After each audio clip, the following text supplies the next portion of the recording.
What's up, pop-up camper family? So today I want to dispel some pretty common pop-up camper myths and misconceptions I see out there on the internet. I don't know about you guys, but of course I keep up on the pop-up camper forums, Facebook, YouTube, etc., etc. And there's a lot of things that I see commonly pop up, pun intended maybe, and it's evident that there are some misconceptions and myths out there. And as you guys may have seen in the lead-in to this video, probably the most common one is that pop-up campers take forever to set up. So what I did, and this was, as you saw, just by myself, so no help from the missus, nothing of that nature. So I actually surprised myself on how quick it was. Now, I did everything deliberately. It wasn't like I was drinking a cold one and taking my time and chatting with the neighbors who are also setting up. But yeah, everything was deliberate, and I actually probably shaved about 5 minutes off what I thought I could do it in. Now, granted, I didn't hook up to any electrical. The camper was already level, both front to back and left to right. But let's be honest. Let's say you have a hard-sided pull behind or fifth wheel or anything. Both camper types, including pop-ups, they all need to be leveled, they all need to be hooked up, or not, depending on the type of camping you're doing. So I thought it was a pretty fair comparison, and so stick around to the end of the video. I'll show you exactly how long it took me by myself to set up the pop-up camper. So misconception number 2, and I don't think it's really an overt misconception, but I see it almost insinuated every once in a while, and that is that not all pop-up campers are the same. Of course, here, as you can see, we have a Jayco Select 12HW, and you know, it's just not all pop-ups are made by Jayco. It could be a Starcraft like we've had, Palomino, Forest River, etc., etc. You name it, it's all out there. So just a, I don't know, almost helpful reminder to those of you who might be starting your pop-up camper journey is that not all pop-up campers are the same make, year, or model. So if you're asking questions, I would always lead in with what you have, because everybody, you know, makes their pop-up campers differently. They use different parts, they use different lift systems, etc., etc. So it's important to always preface any questions you might have with what you're working with, essentially. All right, number 3. So next up, these guys. These are called stabilizer jacks, and they're called stabilizer jacks for a reason, and that's because, as you saw me doing earlier, they're just meant to go down and just snug up to whatever ground you're on. These are not leveling jacks. I repeat, these are not leveling jacks. So stabilizer jacks, in essence, are meant to, as you walk around in your pop-up, moving back and forth, it's so your camper doesn't rock. So once again, do not use these for leveling. It's only to keep, you know, the pop-up from rocking back and forth too much. If you're going to be doing any leveling, it's going to be with your front tongue jack, front to back, and then of course there's a myriad of options for left to right. We commonly use a ball leveler and also one of the curved levelers. So it's your decision, but just don't use these. So for number 4, we're going to move to the back side of our pop-up. As you can see, right here, we have our refrigerator. So because we have a high wall, we have a larger than normal refrigerator. But most pop-up campers have a 3-way refrigerator, and as you can see, ours typically, just like every other one, is kind of dirty in the back. But as you can see, there are no controls, unlike our old Starcraft, which had a Dometic 3-way refrigerator, which had controls on the backside.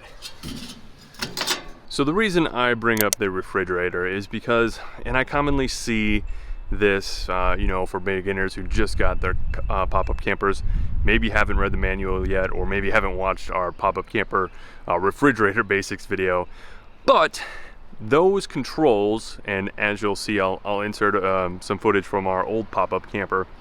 Those controls are only for controlling the refrigerator.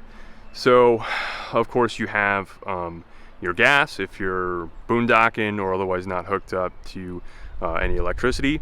You have your 120 volt if you're camping with shore power, you know, state park or private campground, things of that nature. And then finally you have your 12 volt if you're trying to keep your refrigerator cooled down while you're hooked to your tow vehicle, you know, going to wherever you're camping. So just to reiterate, those are just for your refrigerator. They have nothing to do with the rest of your power or, you know, battery or anything within your pop-up camper.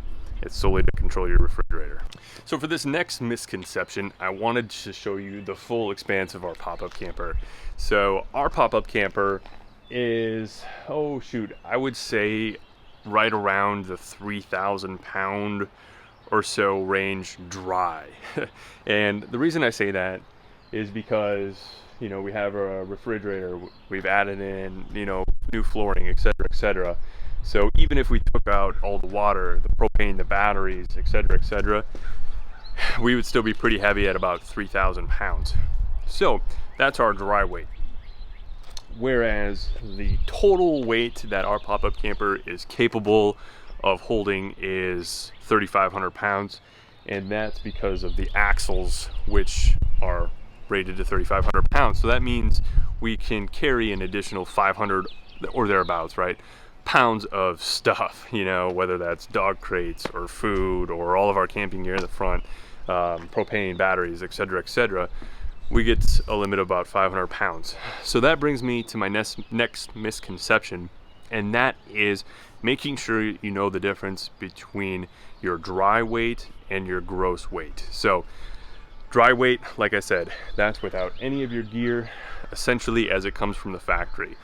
And even the air conditioner, believe it or not, is not included in your dry weight most of the time, I would say. So whereas with gross weight, that's your max, you know, carrying capacity of your pop-up camper itself. And of course you'll have your actual weight hopefully somewhere there in between. So just make sure you know the difference between those different terms.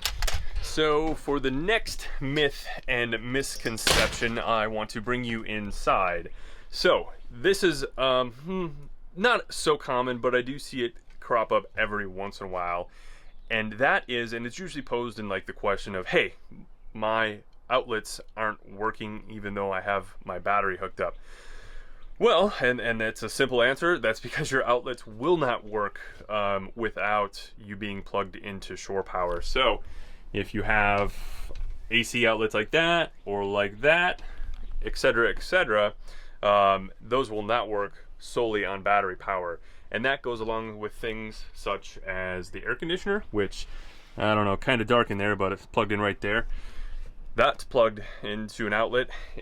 And things like perhaps a microwave, that is also plugged into an outlet. So if you're only on battery power, things like your wall outlets and things that plug into those wall outlets will not work. All right, so moving back outside, the next myth and misconception is that you might see, and it could be from some of our videos, but you might see that some pop-up campers have safety support brackets that go on your roof lift arms. Wow, that's a loud crow.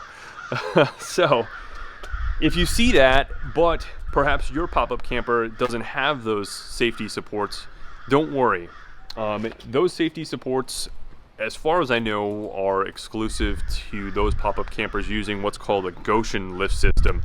And there's a whole myriad of different years, makes, and models that use the Goshen, but like, for example, our 2008 Starcraft had it. The 2008 Palomino had it. A lot of your newer Rockwoods and Flagstaffs have them.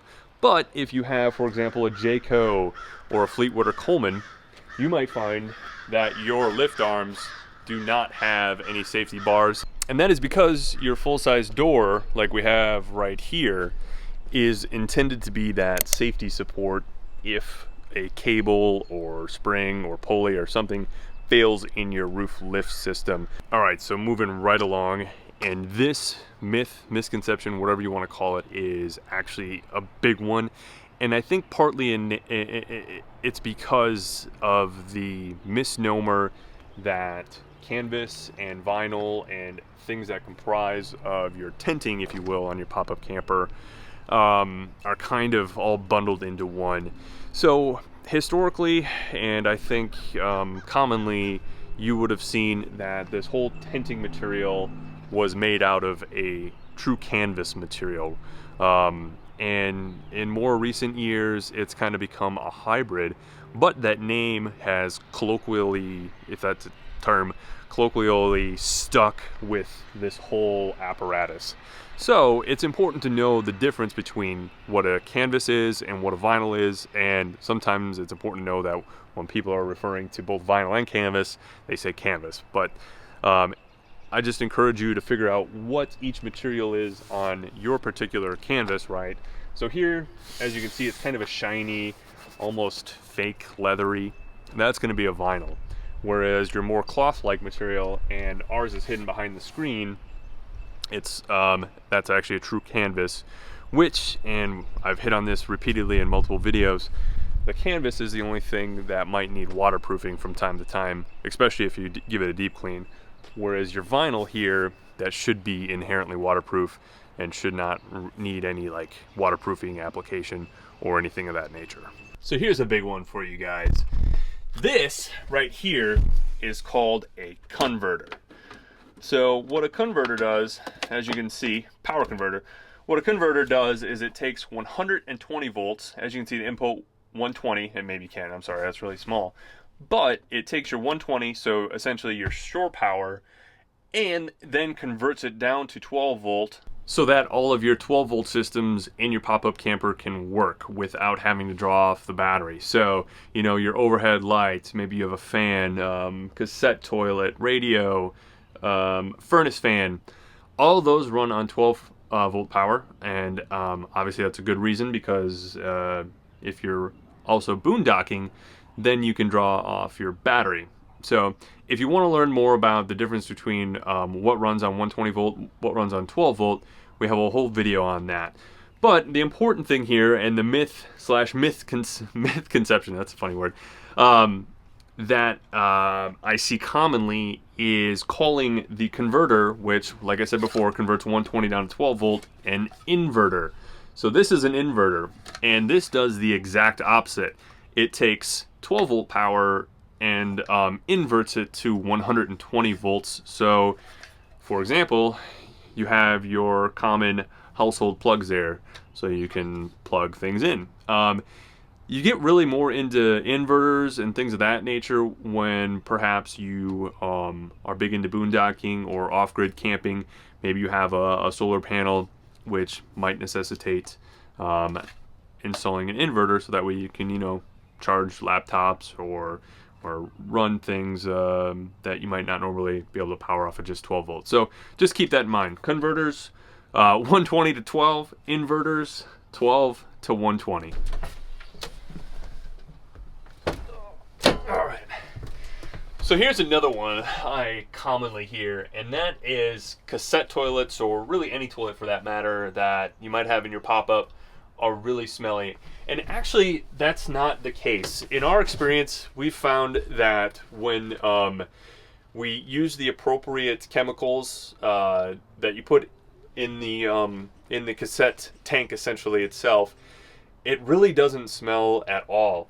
And coupled with the fact that, of course, you can close, there's like a physical barrier, right? You physically close the cassette toilet off, it really doesn't smell that bad. So that's another one that I wanted to dispel just from personal experience, that it's really not that bad, really not that smelly.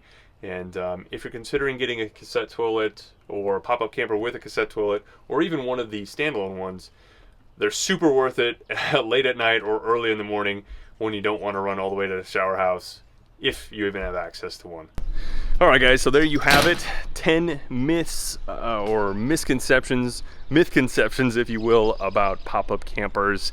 And as promised, the setup time that I was able to do this solo by myself, and I was actually, like I said, a little surprised.